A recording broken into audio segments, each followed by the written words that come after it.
ಈಗ ಆ ಸೌಜನ್ಯಳನ್ನ ಕಿಡ್ನಾಪ್ ಮಾಡ್ಕೊಂಡು ಹೋಗುವಾಗ ಆಕೆ ಕಿರ್ಚಿದ್ದು ನಮ್ಗೆ ಕೇಳಿಸ್ತು, ನಾವದನ್ನ ಗಮನಿಸಿದ್ವಿ, ಅಲ್ಲಿ 4-5 ಜನ ಇದ್ರು ಅಂತ ಕೂಡ ಮಹಿಳೆ ಹೇಳಿದ್ದಾರೆ. ಸೆಕ್ಯೂರಿಟಿ ಗಾರ್ಡ್ ಇದ್ದ ಜಾಗಕ್ಕೂ ಹೀಗೊಂದು ವೇಳೆ 100 ಅಥವಾ 200 ಮೀಟರ್ ಅಂತರದಲ್ಲಿ ಹೀಗೆ ಕಿಡ್ನಾಪ್ ನಡೀತಿರ್ಬೇಕಾದ್ರೆ ಸೌಜನ್ಯ ಕೂಗಿದ್ರೆ 5-6 ಜನ ಬಂದು ಆಕೆಯನ್ನ ಕಿಡ್ನಾಪ್ ಮಾಡ್ಕೊಂಡು ಹೋದ್ರೆ ಸೆಕ್ಯೂರಿಟಿ ಗಮನಕ್ಕೋ ಅಥವಾ ರಸ್ತೆಯಲ್ಲಿ ಓಡಾಡೋ ಜನರ ಗಮನಕ್ಕೋ ಬರ್ದಲೇ ಇರೋ ಚಾನ್ಸಸ್ ಇದೆಯಾ ಸರ್?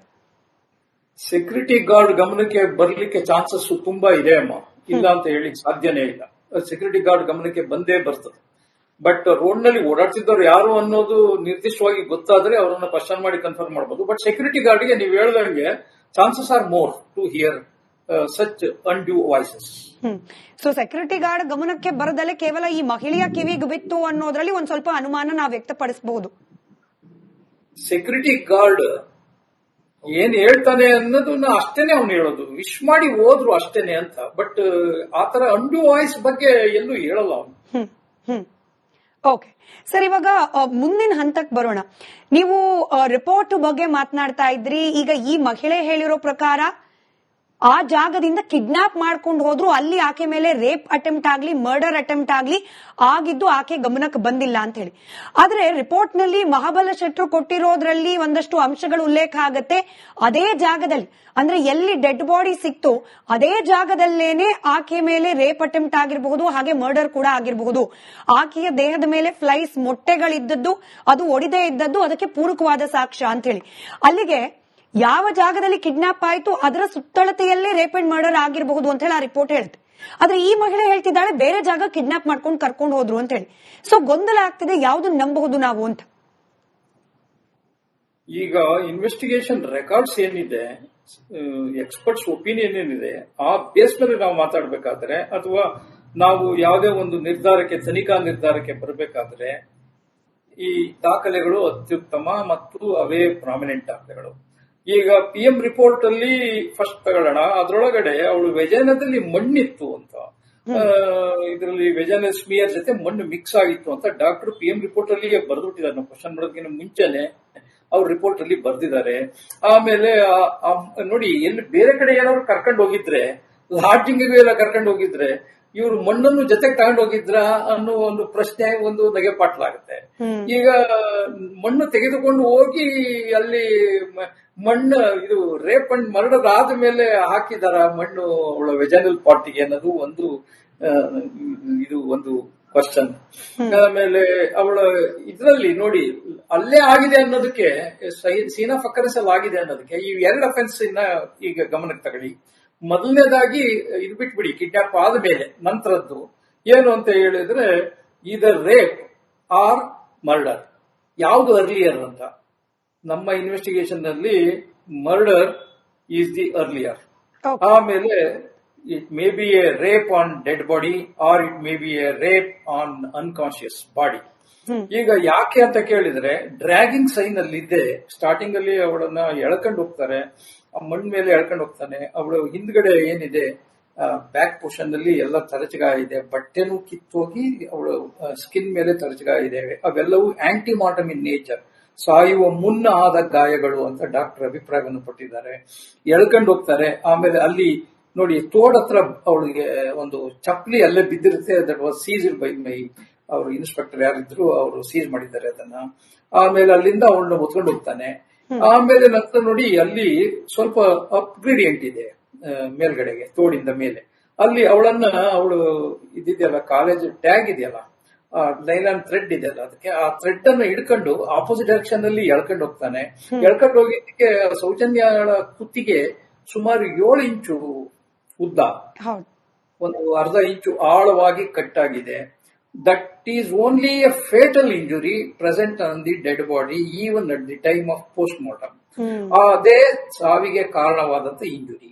ಎಳ್ಕಂಡಲ್ಲಿ ಕರ್ಕೊಂಡು ಹೋಗ್ತಾನೆ. ಇವ್ರು 3-4 ಜನ ಇದ್ದಿದ್ರೆ ಓದ್ಕೊಂಡು ಹೋಗ್ತಾ ಇದ್ರು. ಈಗ ಎಳ್ಕೊಂಡು ಹೋಗೋದೇನ್ ಬೇಕಾಗಿಲ್ಲ, ಅಷ್ಟು ಕಷ್ಟಪಟ್ಟು ಅಲ್ಲಿ ಎಳ್ಕೊಂಡು ಹೋಗೋದೇನ್ ಬೇಕಾಗಿಲ್ಲ. ಸರ್, ಈಗ ಮಹಿಳೆ ಹೇಳ್ತಿರೋದು ಹಾಗೇನೆ, ಆಕೆಯ ಕೈಯನ್ನ ಮಡಚಿ ಕಾರ್ನಲ್ಲಿ ಹತ್ತಿಸ್ಕೊಂಡ್ಬಿಟ್ರು ಅಂತ. ಅಂದ್ರೆ ನೆಲದ ಮೇಲೆ ಬಿದ್ದಿದ್ದು, ಆಕೆ ಹೊರಳಾಡಿದ್ದು, ಅದರಿಂದಾಗಿ ಆಕೆಯ ಬೆನ್ನ ಮೇಲೆ ತರಚುಗಾಯ ಆಗಿದ್ದು, ಹಾಗೇನು ಆಕೆ ಕೂಡ ಕಂಡಿಲ್ಲ. ಕೇವಲ ಕೈ ಮಡಚಿ ಆಕೆಯನ್ನ ಕಾರ್ನಲ್ಲಿ ಹತ್ತಿಸಿದ್ರು ಅಂತ ಹೇಳಿ ಈಗೇನ್ ಪ್ರತ್ಯಕ್ಷದರ್ಶಿ ಬಂದಿದ್ದಾರೆ ಅವ್ರು ಹೇಳ್ತಿದ್ದಾರೆ. ಸರ್, ಈಗ ನೀವು ಬಾಡಿ ಎಕ್ಸಾಮಿನೇಷನ್ ರಿಪೋರ್ಟ್ನೆಲ್ಲ ಗಮನಿಸಿದಾಗ ಆ ಜಾಗ ಏನಿತ್ತು ಅಂದ್ರೆ ಕಲ್ಲು ಮಣ್ಣು ಇದ್ದ ಅರಣ್ಯ ಪ್ರದೇಶ, ಅಲ್ಲೇ ಎಳೆದಾಡಿದಕ್ಕೆ ಆದ ತರಚು ಗಾಯಗಳು ಅನ್ನೋದಕ್ಕೆ ಸಾಕಷ್ಟು ಪುರಾವೆಗಳಿತ್ತ. ಈಗ ಲಾಡ್ಜಿಗೆ ಹೋದ್ರೂ ಕೂಡ ಅಲ್ಲೂ ಎಳೆದಾಟ ಆಗಿರಬಹುದು. ವ್ಯತ್ಯಾಸ ಅಂತ ಹೇಳಿ ಹೇಗಾಗತ್ತೆ ಸರ್? ಮೇಡಮ್, ತರಚು ಗಾಯ ಆಗುವುದು ಈಗ ರಫ್ ಸರ್ಫೇಸ್ಗೆ ಬಾಡಿ ಟಚ್ ಆದಾಗ ಅನ್ನುವುದು ಮೆಡಿಕಲ್ ಒಪಿನಿಯನ್. ಅದು ಅಬ್ರೇಷಸ್ ಇಂಜುರೀಸ್ ಅಂತ ಹೇಳ್ತಾರೆ, ತರಚು ಗಾಯಗಳು ಅಂತ. ಆ ಅಬ್ರೇಷಸ್ ಇಂಜುರೀಸ್ ಆಗೋದು ರಬ್ ಆದಾಗ ಆಗುತ್ತೆ. ಫೋರ್ಸ್ಫುಲ್ ಆಗಿ ಎಳೆದಾಗ ಬಟ್ಟೆ ಸಮೇತ ಆ ರಬ್ ಆದಾಗ ಗಾಯಗಳಾಗುತ್ತೆ. ಅಲ್ಲಿ ಆಗುವಾಗ there may be equivalent force against opposite directions. That may be due to third of motion. ಹಾಗಾಗಿ ಎರಡು ಫೋರ್ಸ್ ಆಪೋಸಿಟ್ ಇದ್ದಾಗ ಇವಳು ರೆಸಿಸ್ಟ್ ಮಾಡ್ಲಿಕ್ಕೆ ಹೋಗ್ತಾಳೆ, ಅವನು ಎಳ್ಕೊಂಡು ಹೋಗ್ತಾನೆ. ಆಗ ಏನಾಗುತ್ತೆ ಅಂತ ಹೇಳಿದ್ರೆ injury possibilities are more such type of injuries. ಮಣ್ಣಾಗಿದೆ, ನೋಡಿ ಅವಳು ಬಟ್ಟೆ ಮಣ್ಣಾಗಿದೆ, ಆ ಮಣ್ಣು ಮತ್ತೆ ಸೀನ್ ಆಫ್ ಅಗ್ರೆಸ್ ಮಣ್ಣು ಟ್ಯಾಲಿ ಆಗುತ್ತೆ. ಅವಳು ವೆಜೈನಲ್ ಸ್ಮಿಯರ್ ಜೊತೆ ಮಿಕ್ಸ್ ಆದಂತ ಮಣ್ಣು ಸಹ ಟ್ಯಾಲಿ ಆಗುತ್ತೆ. ಆಮೇಲೆ ನನ್ನ ಇನ್ವೆಸ್ಟಿಗೇಷನ್ ಆದ್ಮೇಲೆ ಸಿಬಿಐ ಅಲ್ಲಿ ಇನ್ವೆಸ್ಟಿಗೇಷನ್ ನಲ್ಲಿ ಅವಳು ಮೇಲ್ಗಡೆ ರಾತ್ರಿ ಎಲ್ಲ ಅಲ್ಲೇ ಬಾಡಿ ಇತ್ತು ಅನ್ನೋದಕ್ಕೆ ಕಾರಣ ಏನಂತ ಹೇಳಿದ್ರೆ ಮೊಟ್ಟೆ ಇಟ್ಟಿತ್ತು, ಯಾವುದೋ ಒಂದು ಪರ್ಟಿಕ್ಯುಲರ್ ಯಾವುದೋ ಒಂದು ಇನ್ಸೆಕ್ಟ್ ಮೊಟ್ಟೆ ಇಟ್ಟಿತ್ತು ಅಂತ ಅವರು ಫರ್ದರ್ ಕನ್ಫರ್ಮೇಶನ್ ಮಾಡ್ತಾರೆ. ಹೀಗಾಗಿ ನೋಡಿ, ಅವಳಿಗೆ ಕಟ್ಟಾಕಿರ್ತಾನೆ ಅವನು ಮೇಲ್ಗಡೆ. ಯಾರೇ ಆಗಲಿ ಇದು ಸೀನ್ ಆಫ್ ಅಕರೆನ್ಸ್ ಇಂದ ಬೇರೆ ಕಡೆ ಆದಂತಹ ಅಫೆನ್ಸ್ ಅಲ್ಲಿ ಮರ್ಡರು ಮತ್ತೆ ಈ ರೇಪ್ ಪ್ರಕರಣಗಳಲ್ಲಿ ಯಾವುದೇ ಆಗಲಿ ಅದನ್ನ ಬಾಡಿ ತಂದು ಅಲ್ಲಿ ಹಾಕೋಬೇಕಾದ್ರೆ ರೋಡ್ ಸೈಡಿಗೆ ಹಾಗೆ ಹಾಕೋಗ್ಬಿಡ್ತಾರೆ. But they want to escape from law. Evidence ಇಂದ ಅವ್ರು ಎಸ್ಕೇಪ್ ಆಗಬೇಕಾಗುತ್ತೆ ಕಲ್ಪ್ರಿಟ್ಸ್. ಹಾಗಾಗಿ ಅಲ್ಲಿಂದ ಎಷ್ಟೋಗ್ಬಿಡ್ತಾರೆ. ಅವ್ರು ತಂದ್ಬಿಟ್ಟು ಇಲ್ಲಿ ಯಾರಿಗೂ ಕಾಣ್ದಂಗೆ ಅಲ್ಲಿ ಮೇಲ್ಗಡೆ ಕರ್ಕೊಂಡೋಗಿ ಅಲ್ಲಿ ಇವೆಲ್ಲ ಅಲ್ಲಿ ಹೋಗಿ ಕಟ್ಟಾಕಿ ಅವಳಿಗೆ ಕಟ್ಟಾಕಿ ಹೋಗ್ಲಿಕ್ಕೆ ಅವಕಾಶ ಇರೋದಿಲ್ಲ. ಆಮೇಲೆ ಇವೆಲ್ಲ ಎವಿಡೆನ್ಸ್ ಇದು ಕಂಪೇರ್ ಮಾಡಿದರೆ ನಮ್ಮ ಇನ್ವೆಸ್ಟಿಗೇಷನ್ ನಲ್ಲಿ ಅದು ಕನ್ಫರ್ಮ್ ಆಗುತ್ತೆ. ಅಲ್ಲಿ ಅವಾಗ ವಾಯ್ಸ್ ಇದ್ದಿದ್ದೆ ಅದು. It is not the scene of occurrence ಅಂತಾನೆ ಏನ್ ಎಜುಕೇಟರ್ಸ್ ಇದ್ದಾರೆ ಅವ್ರದ್ದು ವಾಯ್ಸ್ ಅದೇ ಇದ್ದಿತ್ತು. ಅದನ್ನ ಕನ್ಫರ್ಮ್ ಮಾಡ್ಲಿಕ್ಕೋಸ್ಕರನೇ ನನ್ನ ಇನ್ವೆಸ್ಟಿಗೇಷನ್ ನಲ್ಲಿ ಅವಳು ವೆಜನಲ್ಸ್ ಮೇಲೆ ಇರತಕ್ಕಂಥ ಮಣ್ಣು ಮತ್ತು ಸೀನ್ ಆಫ್ ಅಕರೆನ್ಸ್ ಇರತಕ್ಕಂಥ ಮಣ್ಣು ಟ್ಯಾಲಿಗೆ FSL ಗೆ ಕಳಿಸ್ಕೊಡ್ತೇನೆ. ಆ ರಿಪೋರ್ಟ್ ಟ್ಯಾಲಿಡ್ ಅಂತ ಬಂದಿದೆ. ಬಂದ್ಮೇಲೆ ಸೀನ್ ಆಫ್ ಅಕರೆನ್ಸ್ ಅದಕ್ಕೆ ಕವರ್. ಸರ್, ನನಗೆ ರಿಪೋರ್ಟ್ ಬಗ್ಗೆ, ಕೋರ್ಟ್ ನ ಆದೇಶದ ಬಗ್ಗೆ, ನಿಮ್ ಇನ್ವೆಸ್ಟಿಗೇಷನ್ ಬಗ್ಗೆ ಪ್ರಶ್ನೆ ಇಲ್ಲ. ಈಗ ನೇರವಾಗಿ ಪ್ರತ್ಯಕ್ಷದರ್ಶಿಯ ಹೇಳಿಕೆ ಈಗೇನ್ ಬಂದಿದ್ದಾಳೆ ಮಹಿಳೆ, ಆಕೆಯ ಹೇಳಿಕೆಯನ್ನ ಹಾಗೆ ನೀವು ಕೊಟ್ಟ ಮಾಹಿತಿಯನ್ನ ನಾನು ಕಂಪೇರ್ ಮಾಡಿ ಪ್ರಶ್ನೆ ಕೇಳ್ತಿದ್ದೀನಿ ಸರ್. ಅಲ್ಲಿಗೆ ಅದೇ ಜಾಗದಲ್ಲೇ ರೇಪ್ ಅಂಡ್ ಮರ್ಡರ್ ಆಗಿದೆ ಅನ್ನೋದಕ್ಕೆ ಸಾಕಷ್ಟು ಎವಿಡೆನ್ಸ್ ಗಳು ತನಿಖೆ ಸಂದರ್ಭದಲ್ಲಿ ಲಭ್ಯ ಆಗಿರೋದ್ರಿಂದ ಈಕೆ ಏನ್ ಹೇಳ್ತಿದ್ದಾಳೆ, ಕಿಡ್ನಾಪ್ ಮಾಡ್ಕೊಂಡು ಹೊತ್ಕೊಂಡು ಹೋದ್ರು ಅಂತ ಹೇಳಿ, ಇದು ಸುಳ್ಳು ಅಂತ ಹೇಳಿ ನಾವು ಭಾವಿಸಬಹುದಾ? ಮೇಡಮ್, ಸುಳ್ಳು ಅಂತ ನೋಡಿ ಯಾವುದೇ ಇದನ್ನ ಸಹ ಈಗ ಸೌಜನ್ಯಾಳ ಇನ್ಸಿಡೆಂಟ್ಗೆ ಯಾವುದೇ ಐ ವಿಟ್ನೆಸ್ ಇಲ್ಲದ ಕಾರಣ ಇವರು ನೋಡಿದೀವಿ ಅಂತ ಹೇಳೋದನ್ನ ಏಕಾಏಕಿ ಸುಳ್ಳು ಅಂತ ಪರಿಗಣಿಸ್ಲಿಕ್ಕೆ ಆಗಲ್ಲ. ಇದು ಸಹ it is subjected to verification. ಇವರು ಏನ್ ಸ್ಟೇಟ್ಮೆಂಟ್ ಕೊಟ್ಟಿದ್ದಾರೆ it is also subjected to verification. ಈಗ ಮಾಡ್ಬೇಕಂದಾಗಿದ್ರೆ ಈ ಪ್ರಕರಣ ಏನಾಗಿದೆ ಅಂದ್ರೆ ಈಗ ಪ್ರೆಸೆಂಟ್ ಕೆಳಗಡೆ ಡಿಸ್ಟ್ರಿಕ್ಟ್ ಕೋರ್ಟ್ ಅಲ್ಲಿ ಸಿಬಿಐ ಕೋರ್ಟ್ ಅಲ್ಲಿ ಜಡ್ಜ್ಮೆಂಟ್ ಆಗಿದೆ. ಜಡ್ಜ್ಮೆಂಟ್ ಆಗಿ for lack of eye witnesses prosecution fail to prove the case beyond all reasonable doubt ಅನ್ನೋ ಕ್ವಶನ್ ಗೆ ಅದು ಅವ್ರು ರಿಲೀಸ್ ಆಗಿದ್ದಾರೆ ಅಕ್ಯೂಸ್ಡ್. ಆಗ ಅದನ್ನ ಮತ್ತೆ ಫರ್ದರ್ ಅಪೀಲ್ ಹೋದ್ರು ಸಿಬಿಐ ಫರ್ದರ್ ಅಪೀಲ್ ಹೋಗಿ ಹೈಕೋರ್ಟಿಗೆ ಹೋದ್ರು. ಆಗ ಹೈಕೋರ್ಟ್ ಹ್ಯಾಸ್ ಆಸ್ಕ್ಡ್ ಇವರಿಗೆ ಯಾರಿಗೆ ಚಂದಪ್ಪ ಗೌಡ ಇವರು ತಂದೆಗೆ ನಿಮ್ಮ ಹತ್ರ ಇನ್ಯಾವ್ದಾದ್ರು ಸಾಕ್ಷಿ ಇದೆಯಾ ಅಂತ ಕೇಳಿದ್ರು. ನಮ್ಮ ಹತ್ರ ಯಾವ್ದು ಸಾಕ್ಷಿ ಇಲ್ಲ ಅಂದ್ರು. ಅದನ್ನ ಕೇಳಿದ ಉದ್ದೇಶ ರೀಇನ್ವೆಸ್ಟಿಗೇಷನ್ ಅಥವಾ ಫರ್ದರ್ ಇನ್ವೆಸ್ಟಿಗೇಷನ್ ಅಥವಾ ಡಿನೋವಾಗೆ ಅಪ್ಲೈ ಮಾಡ್ಲಿಕ್ಕೆ ಆಗಿ ಅದನ್ನ ಹೈಕೋರ್ಟ್ ಮೈಟ್ ಹ್ಯಾವ್ ಆಸ್ಕ್ಡ್. ಆಗ್ಲೂ ಸಹ ಅವ್ರು ಯಾವ್ದು ಇಲ್ಲ ಅಂತ ಅಲ್ಲಿ ಕೋರ್ಟ್ ಅಲ್ಲಿ ಅಫಿಡವಿಟ್ ಹಾಕಿದ್ದಾರೆ ಹೈಕೋರ್ಟ್ ಅಲ್ಲಿ.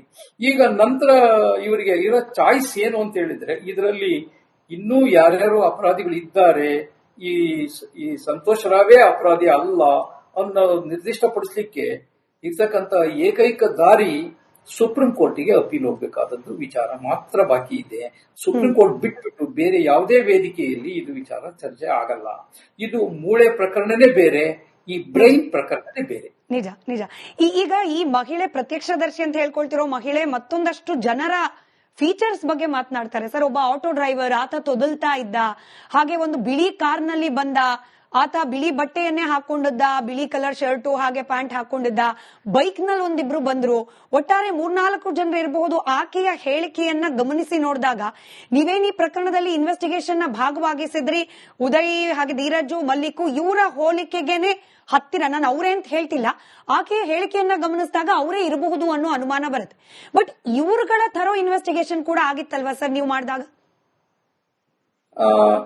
ಇಲ್ಲ, ಆಗ ನಂತರ ಆಗುತ್ತಮ್ಮ. ಅವರೇ ಕೋರ್ಟ್ ಅಲ್ಲಿ ವಾಲಂಟರಿಲಿ ಇದು ಅಪಿಯರ್ ಆಗಿ ಅವ್ರ ಅಪ್ಲಿಕೇಶನ್ ಹಾಕ್ತಾರೆ. ಅಪ್ಲಿಕೇಶನ್ ಹಾಕ್ಬಿಟ್ಟು ನಾವು ಈ ಕಿರುಕುಳ ತಾಳಲಾರಿವು ಮತ್ತೆ ಫ್ಯಾಮಿಲಿಲಿ ಈ ತರ ನಮಗೆ ಡಿಸ್ಪ್ಯೂಟ್ ಬರ್ತಾ ಇದೆ, ಹಾಗಾಗಿ ನಮಗೆ ವೆರಿಫಿಕೇಶನ್ ಮಾಡಿ ಯಾವ ತರದ ಟೆಸ್ಟಿಗೆ ಬೇಕಾದ್ರೂ ನಾವು ಒಳಪಡ್ತೇವೆ. Narco analysis test, brain mapping test, ಆಮೇಲೆ ಸುಳ್ಳು ಪತ್ತೆ ಟೆಸ್ಟ್, ಯಾವುದೇ ನೀವು ಮಾಡಿದ್ರು ಒಳಪಡ್ತೀವಿ ಅಂತ ಅವರೇ ಕೋರ್ಟಿಗೆ ಅಪ್ಲಿಕೇಶನ್ ಹಾಕ್ತಾರೆ. Court has ordered. ಆಮೇಲೆ ಅವರೇ ವಾಲಂಟರಿಲಿ ಒಳಪಡ್ತಾರೆ. ಅದರಲ್ಲಿ ಆನ್ಸರ್ ಈಸ್ ನೆಗೆಟಿವ್, ಅವರಲ್ಲ ಅಂತ ಬರುತ್ತೆ. ಹಾಗಾಗಿ ಇಲ್ಲಿ ಏನು ಸಾಕ್ಷಿ ಈಗ ಬಂದು ನಾನು ನೋಡಿದ್ದೇನೆ, ಅವನು ಕರ್ಕೊಂಡು ಹೋಗಿದ್ದ ಯಾರೋ ಒಬ್ಬ ಬಿಕ್ಕ ಇದ್ದಾನೆ ಅಂತ ಏನು ಹೇಳಿದ್ರಲ್ಲ, ಅವನು ಸಹ ಒಳಪಟ್ಟಿದ್ದಾನೆ ಅದರಲ್ಲಿ ನಾರ್ಕೋ ಟೆಸ್ಟ್ ಅಲ್ಲಿ. ಈಗ ಅವನು ಸಹ ಈಗ ಅವನು ಹೇಗೆ ಒಳಪಟ್ಟಿದ್ದಾನೆ, ಈಗ ಒಳಪಡದವ್ರು ಯಾರಿದ್ದಾರೆ ಅಂತ ಹೇಳಿದ್ರೆ ಸಂತೋಷ್ ರಾವ್ ಮತ್ತು ಈಗ ಬಂದಿರತಕ್ಕಂತಹ ವಿಟ್ನೆಸ್, ಇವ್ರಿಗೂ ಸಹ ನಾರ್ಕೋ ಅನಾಲಿಸಿಸ್ ಅಗತ್ಯ ಅನ್ನುವುದು ಮೇಲ್ನೋಟಕ್ಕೆ ಕಾಣುತ್ತೆ.